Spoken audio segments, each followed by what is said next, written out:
Comenzamos la transmisión.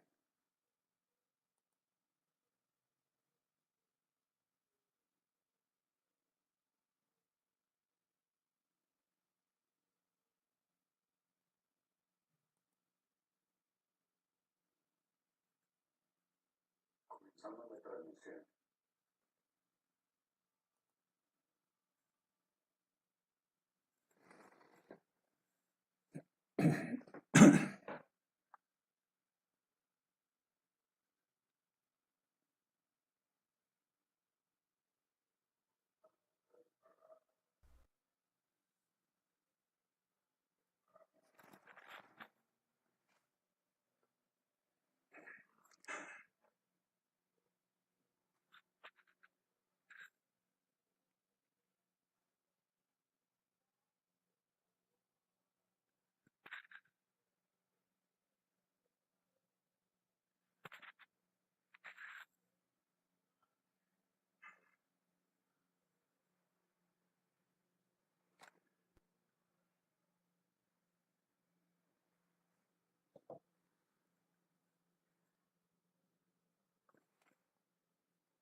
इतना बेकरार न हो वफूरे कैफ से दिल इतना बेकरार न हो मैं डर रहा हूँ मैं डर रहा हूँ मैं डर रहा हूँ कि मुझसे निगाहें यार न हो वफूरे कैफ से दिल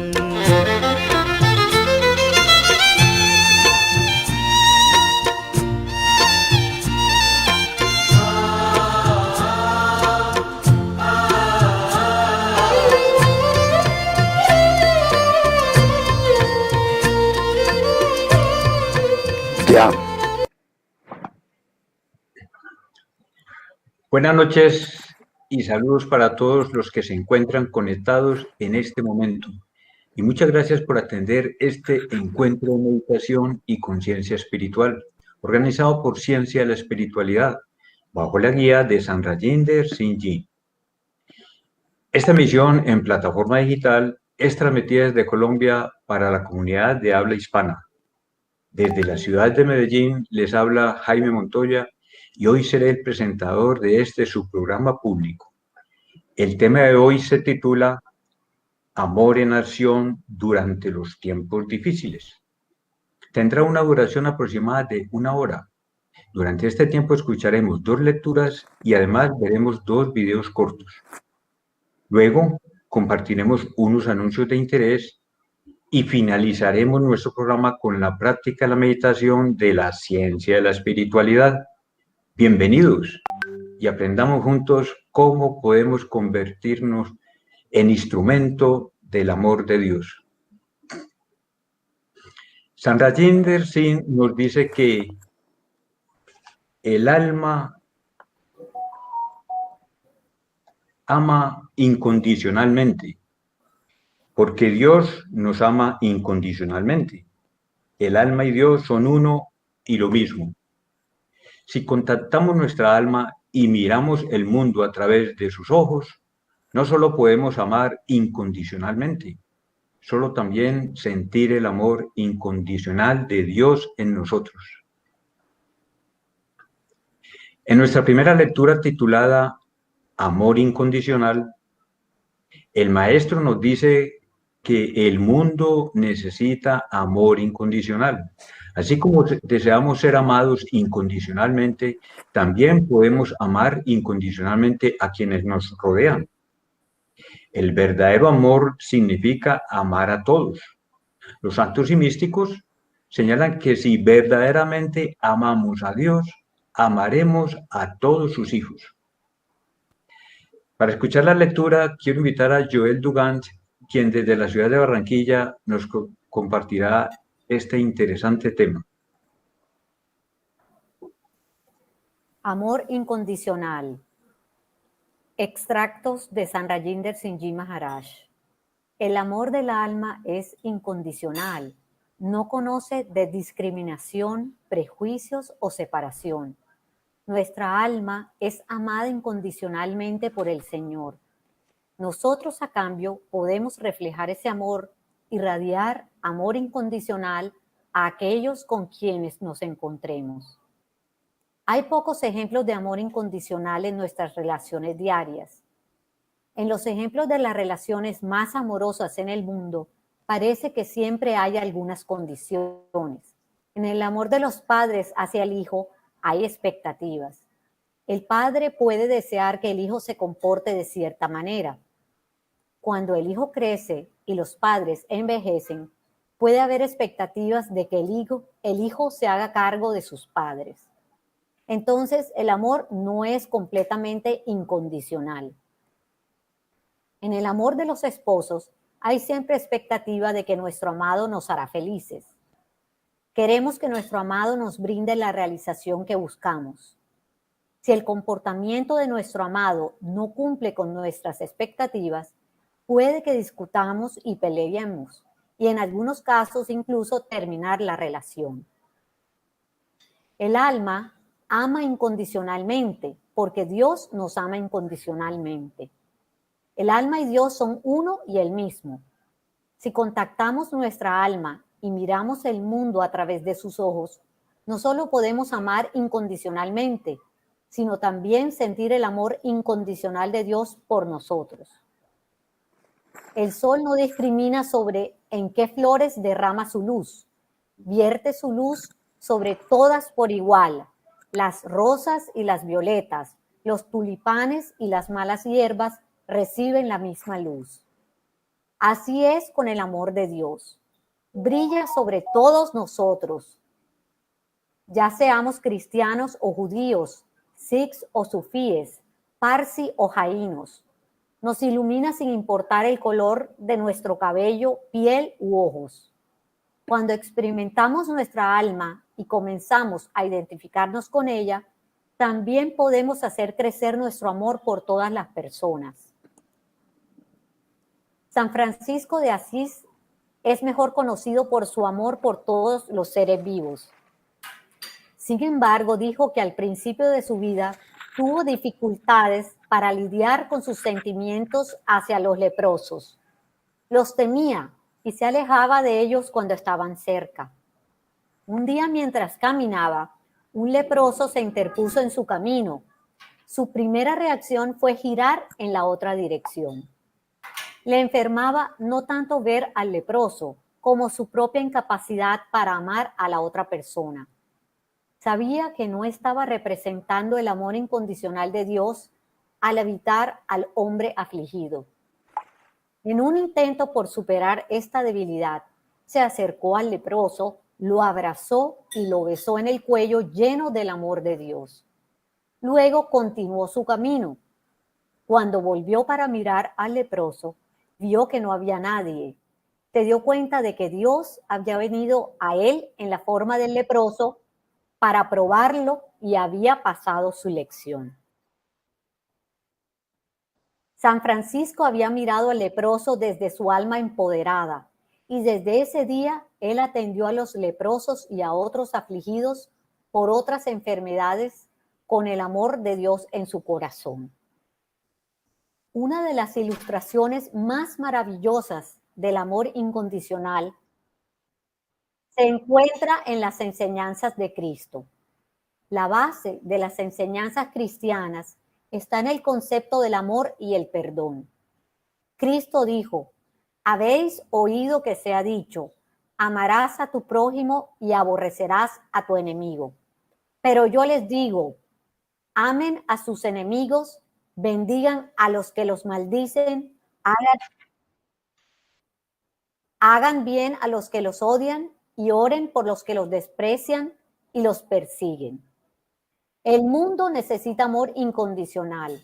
Así como deseamos ser amados incondicionalmente, también podemos amar incondicionalmente a quienes nos rodean.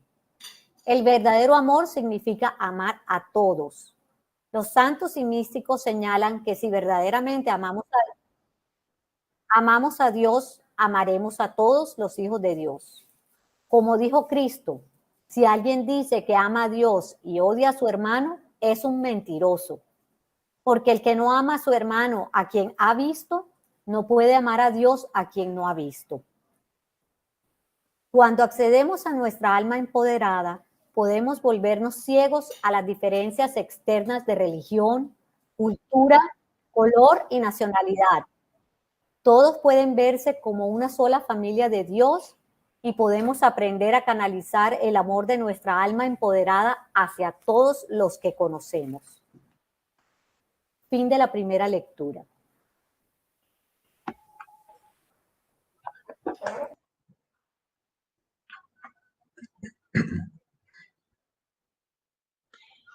En la primera parte del siguiente video titulado Amor en acción en tiempos difíciles, el maestro nos dice que ayudar a los demás hace parte de la vida. Al mirar nuestras vidas y al pensar en nosotros, comprendemos rápidamente que este cuerpo humano tiene un poder que se deriva del alma. Y el alma es parte de Dios y, naturalmente, está llena de amor de Dios. Veamos con atención.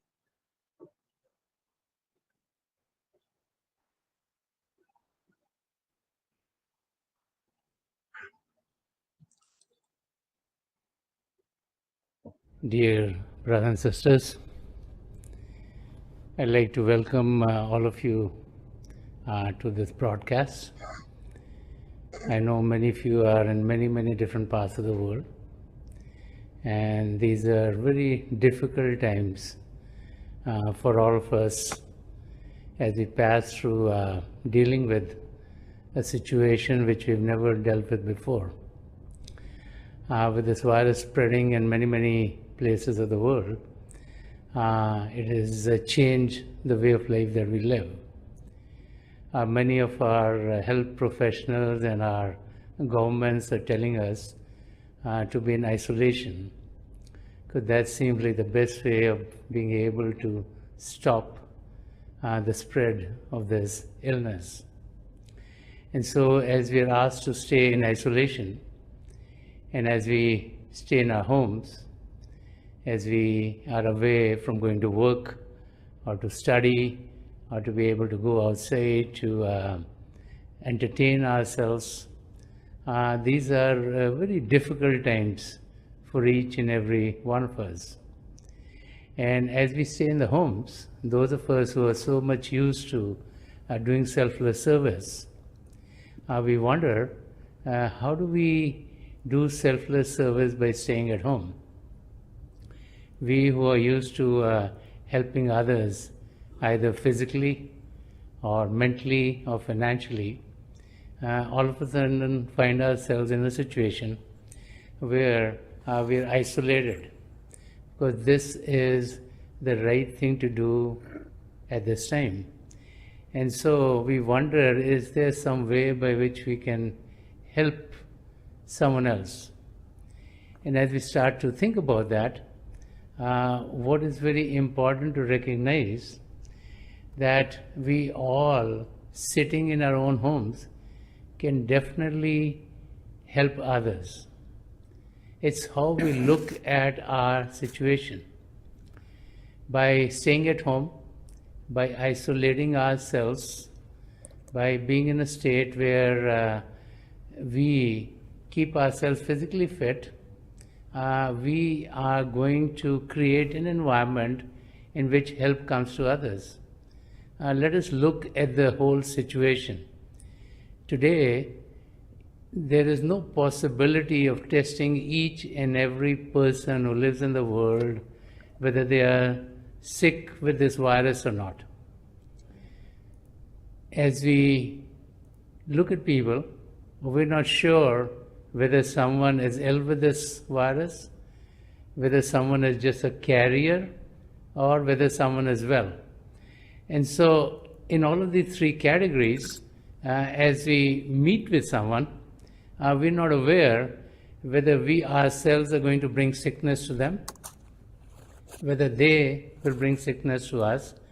And so the best way of keeping this illness from spreading is to stay in isolation.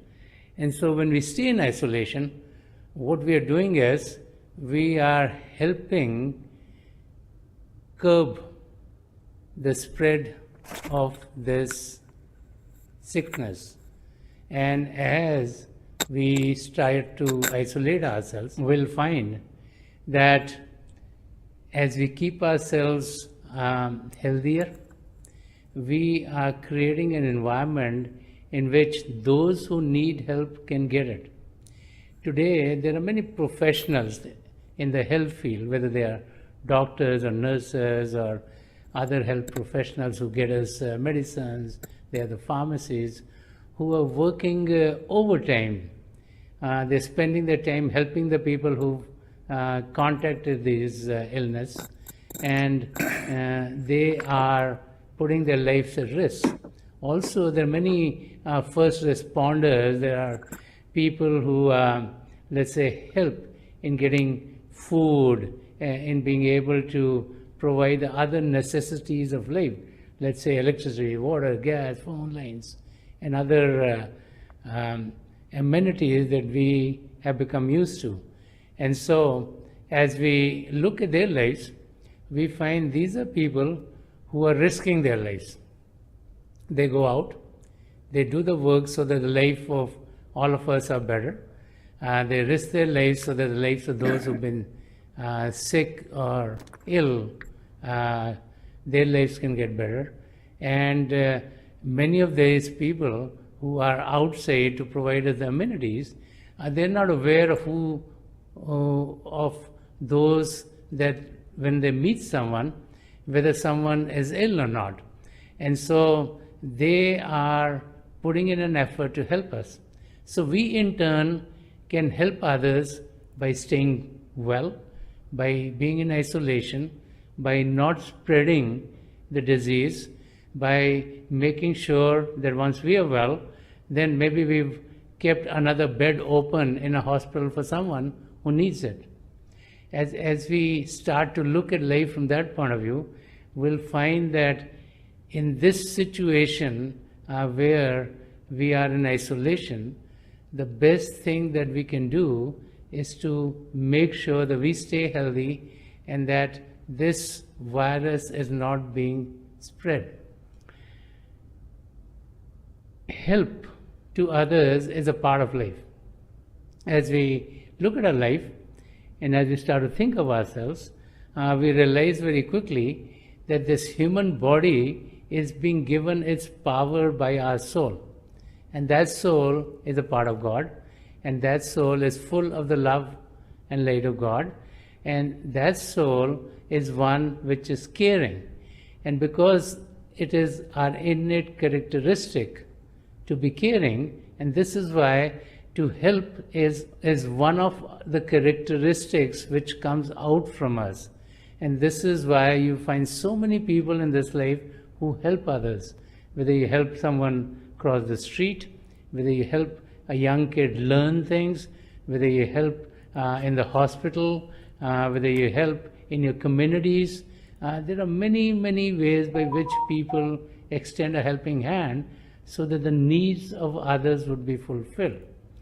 There's a very interesting example that I'd like to share with you. This is about a doctor who was living his life through taking care of his patients. And every day before going to work, he would dress up very nicely. He would wear a very nice ironed white coat and nice clothes, and he would go to work. And as he would work, he was very caring about his people. He would try to do the best for everyone that who came to him. And with time, many, many people started to come to him. The people who would work with him, let's say the nurses and the assistants, they realized that twice a year he would come dressed in a coat which was kind of torn and tattered, and twice a year he would just wear that coat, and all other days he would wear clothes which were very nicely ironed, and it was very nice. So one of them one day asked him, "Why do you wear this kind of a coat twice a year?" So he said, "Let me tell you about an incident that happened to me when I was an intern." He said, I had finished my medical education and I was an intern, and I got a call from parents whose son was very sick, and they sent their young daughter to come take me to their place. So he said it was a very cold night and it was dark, and the young girl led me to the house. He said I went to the inner city and I went to an apartment. The stairs were broken, and as I'm going up, they were creaking, and as I came to the apartment, I realized that there was only one room. And so the daughter and the son and the parents were living there. And he said that the son was lying on the bed, and the parents had done everything that they could to save the son's life. And he said, when I got there, I saw that the son was dying. And he said, I tried, but the son passed away. And he said, it was very cold. And he said, I was shivering. One, he said, I was shivering because it was cold. And second, I was shivering that I could not save the life of that young son. And he said, the father of the son took his coat off and he gave it to me. And he said, I really appreciate you coming here on this cold night, and I know that you did your very best to help my son, and I know you're very cold. Please take this, because you'll have to go back in the cold to your own house. And so the doctor said, at first I wanted to give the coat back because I knew these were very poor people, and maybe this was his only coat. But then he said that I realized that he was giving me the coat out of the goodness of his heart. He was appreciating that I had come there, even though I was not successful in saving his son's life. So he said, on the death anniversary of that young boy, I wear this coat. And so the person asked, what is the second time you wear it? And he said, I also wear it on the anniversary of me getting my medical degree, so that it reminds me that the purpose Listo. for which I become a doctor is to help others. Ya. En la siguiente lectura, titulada Hacer frente a los retos de la vida, San Rajinder Singh nos explica que una actitud positiva y optimista nos ayudará a vencer los retos diarios. Con una actitud optimista podremos traer alegría a nuestra vida y a las vidas de los demás. Para escuchar el mensaje del maestro, invitamos de nuevo a Joel Dugan. Adelante, Joel. Hacer frente a los retos de la vida. Hay una historia de un joven que fue a la universidad. Se diferenciaba de los demás estudiantes en un aspecto. Tenía que moverse por la universidad en silla de ruedas. A pesar de su impedimento, todos lo querían. Era una persona amigable y con una actitud optimista. El joven trabajó duro y ganó muchos honores académicos. Sus compañeros de clase lo respetaban mucho. Un día, uno de sus compañeros le preguntó, ¿qué te ocasionó tu impedimento físico? El estudiante respondió, cuando era bebé me dio una parálisis cerebral. El amigo le preguntó, ¿cuál es tu secreto? ¿Cómo puedes vivir con una desgracia tan grande y aún así enfrentar al mundo con una sonrisa y con confianza? El estudiante respondió con una sonrisa, mira, la enfermedad nunca tocó mi corazón ni mi alma. ¿Cuántas veces encontramos a nuestros familiares o nos encontramos a nosotros mismos quejándonos por molestias de poca importancia? A través de la vida enfrentamos algunos retos físicos. Como niños podemos contagiarnos de enfermedades propias de la niñez. Durante el año podemos tener muchos malestares. Cuando comemos mucho podemos tener dolores estomacales. Muchos nos quejamos y protestamos por todo eso. Sin embargo, si observamos a nuestro alrededor, vemos muchas personas con limitaciones severas. Encontramos personas que han perdido una extremidad o que tienen una enfermedad terminal. Entre ellas encontramos personas que aprenden a vivir una vida a plenitud a pesar de estos retos. Como el estudiante universitario de la historia, estas personas no permiten que los problemas de su cuerpo físico afecten su corazón ni sus almas. Somos almas. Nuestro verdadero ser es el espíritu. El cuerpo no es sino una cobertura para el alma. La espiritualidad es un proceso para descubrir nuestro verdadero ser interior. La meditación y la oración nos ayudan a separar nuestra alma del cuerpo para que podamos descubrir quiénes somos en realidad. Al dedicar tiempo a la comunión con Dios y a beber del amor de Dios, vamos a esparcir el amor a todos los que nos encontremos. Una actitud positiva y optimista nos ayudará a vencer los retos para que podamos traer alegría a nuestra vida y a las vidas de los demás. Fin de la segunda lectura.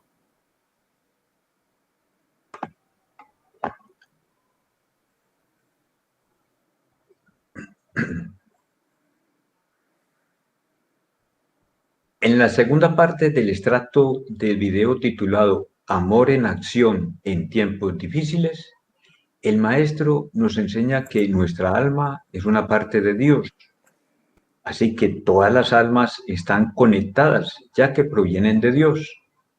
Al conectarnos con nuestra alma a través de la meditación, podremos experimentar esa unidad con toda la creación. Escuchemos con atención. So when we look at our lives, we all have opportunities to help. At many times we can help physically, we can help emotionally, we can help mentally, we can help financially. At this time of our lives, the best way that we can help someone else is to stay in isolation. When we stay in isolation, we're helping our families, we're helping our communities, we're helping our countries, we're also helping everyone in this whole world. You know, Sandarshan Singh Ji Maharaj has very beautifully talked about who a person is. He says, नाम है आदमी तो क्या, असल में रूह इश्क हूँ, सारी ज़मीं है मेरा घर, सारा जहाँ मेरा वतन. He says, what does it matter if I'm called a man? In reality, I am the soul of love. He said, this whole earth is my home and this whole universe is my country.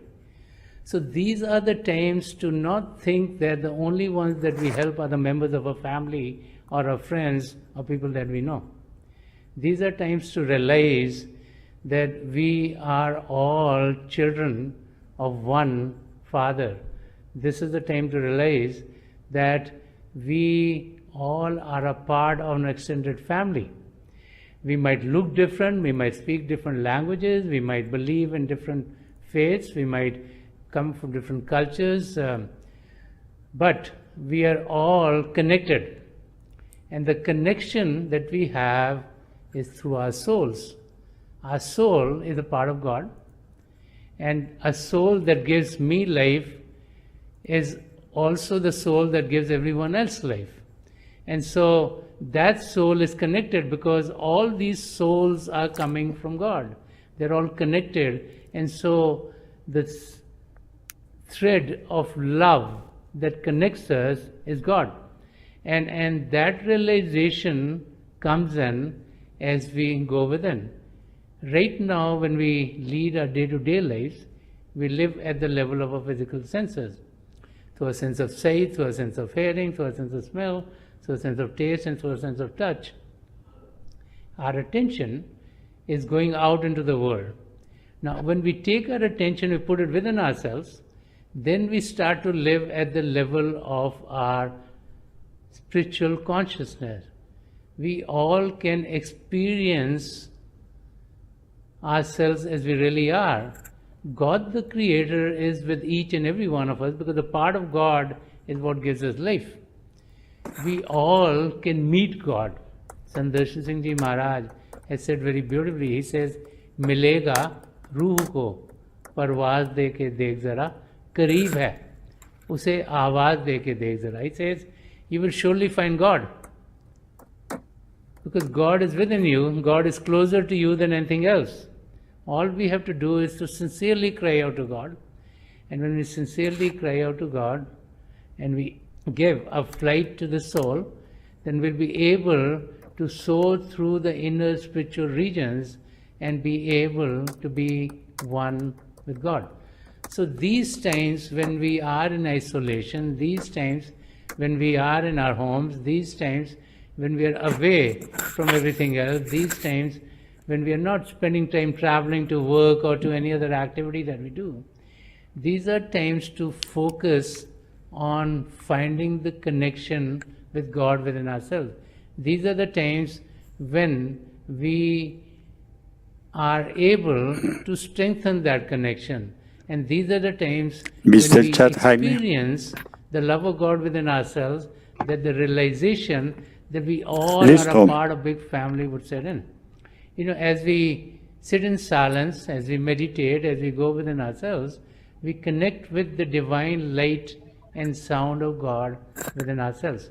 And as we connect with the divine light and sound of God, when we experience the light within, the realization automatically sets in that as we are experiencing the divine light of God, so can anyone else. And as that realization sets in, then we realize we're all connected, we're all one and the same. And as that realization sets in, then our efforts are always extended to help someone else. And so the key is to be able to experience that divine light and the divine sound of God, which are the two primal manifestations of God. To be able to experience that, we need to sit still. It's in the stillness of the body and the stillness of the mind that we connect with the divine power within. So I want to leave you with a very easy meditation. It's called SOS meditation. It's a meditative practice which can be practiced in our homes. It can be practiced any place. It's a practice that can be done by anyone. We just take up a pose in which we can sit without moving for a long period of time. Whether we sit on the chair, whether we sit on the sofa, we sit on the floor, it doesn't matter. This is a purely spiritual practice, so our position is immaterial. Now when we take up a pose in which we sit, we close our eyes very gently, just like we close them when we go to sleep. Our eyeballs should be focused 8 or 10 inches in front of us. But as we close our eyes, we get bombarded by thoughts. So the thoughts are originating from the mind. So the technique is to put the mind towards God. And so we start to repeat a name of God that we feel comfortable with. Now as we repeat God's name, our attention is on God. And as our attention is on God, we'll find that the mind, which is now focused on God, is not able to send thoughts to us. And it is in that state that we are able to experience vistas of lights open up for us. In the beginning it might look like flashes of light, circles of light, lights of various colors. But then with time, we'll find these lights stabilize. So what is happening is that the light of God is within each and every one of you. As you concentrate, you experience the light. As you're distracted, you experience darkness. And so with time, as your concentration improves more and more and more, you experience the light more and more and more. And then with time, what happens is you go beyond the lights and you experience many, many other spiritual vistas that open up for you. So as we start to connect with this divine light within, this has a very calming effect, very peaceful effect, very loving effect. And so we get into a state of bliss. And that state stays with us not only for the time that we meditate, but for long periods of time afterwards. And so it is this connection with the divine power within ourselves, with the divine light and sound of God, which makes us calm, which makes us peaceful, which makes us loving, which makes us experience us as a part of this great family of the Creator. And as that happens, then love and service just pours out from us. Ya. Nuestro tema de hoy ha sido Amor en acción durante los tiempos difíciles. Recordemos el mensaje del Maestro. Cuando accedemos a nuestra alma empoderada, podemos volvernos ciegos a las diferencias externas de religión, cultura, color y nacionalidad. Todos pueden verse como una sola familia de Dios y podemos aprender a canalizar el amor de nuestra alma empoderada hacia todos los que conocemos. Muchas gracias por participar en este programa de Ciencia de la Espiritualidad. Nos sentimos felices de compartir este espacio con todos ustedes y de poder aprender juntos estas profundas enseñanzas que se enfocan en nuestro bienestar espiritual, el cual se refleja en el bienestar de nuestra vida cotidiana. Esperamos compartir de nuevo con ustedes las próximas transmisiones, que serán todos los jueves de 8 a 9 de la noche y los domingos de 7 a 8 igualmente en la noche. El domingo retomaremos el tema de hoy. Así que los animamos a invitar a amigos y familiares compartiendo el link de YouTube.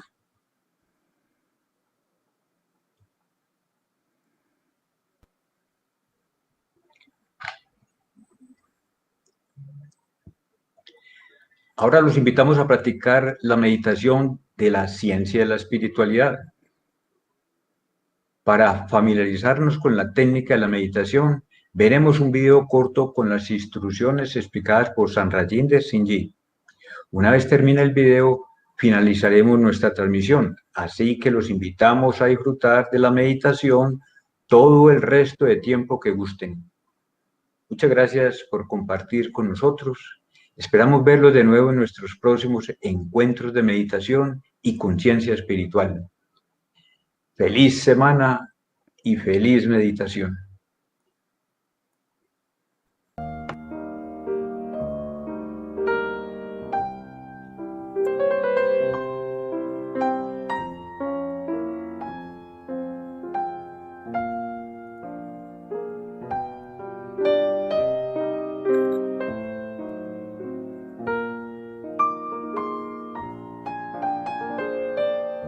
Please sit as comfortably as you can. Please close your eyes very gently, just like you close them when you go to sleep. Your eyeballs should be straight, focus 8 or 10 inches in front of you. And as you close your eyes, those of you who have been initiated in the mysteries of the beyond, please do your Simran. And those of you who are new here, please repeat any name of God that you feel comfortable with. This repetition of God's name should be done mentally and not out loud. In the darkness, you start to experience light. It could be flashes of light, circles of light, lights of various colors. And as you focus in the middle of what you experience, you'll find that these lights are stabilizing and you'll be able to go beyond the lights to a sky full of stars. If you get there, focus in the middle of the biggest of the brightest star. You cross that and get to the inner moon. And as you lovingly gaze in the moon, you'll be able to go beyond that too and experience the inner sun. And as we focus right in the sun, we can experience the radiant or the ethereal form of a master. That's the form from which light is being emitted. And when you get there, please focus in the eyes of the master, and then whatever is right for us, that's the journey we'll be going on. So I pray to God Almighty and to the three great masters of the past century, Hazur Baba Sawan Singh Ji Maharaj, Param Sant Kripal Singh Ji Maharaj, and the gracious Master Sandarshan Singh Ji Maharaj, to help each and every one of us here connect with the divine power within and to experience the divine light of God within ourselves. I will be sitting for a few minutes and I'll be getting you out of this meditative state at that time. And my best wishes are with each and every one of you.